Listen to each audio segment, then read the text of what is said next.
நலமான வாழ்வே நிறைவான பெருஞ்செல்வம். இந்த தொடரில் தொடர்ந்து நம்ம பல்வேறு நல்வாழ்வு தகவலை பார்க்குறோம். இன்றைக்கி நம்ம விட்டமின் டி குறித்து பார்க்க போகிறோம்.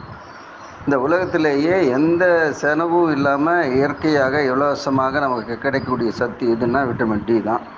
இது நமது தினசரி தேவை. இந்த சத்து எவ்வளோ தேவைன்னா 300 முதல் 400 யூனிட்டுகள் நமக்கு தேவைன்னு சொல்லி அது குறித்தன ஆய்வறிஞர்கள் சொல்கிறாங்க. நமது உடல் வளர்ச்சி, எலும்புகள், பற்கள் வளர்ச்சிக்கு இந்த சத்து விட்டமின் டி ரொம்ப முக்கியமானது.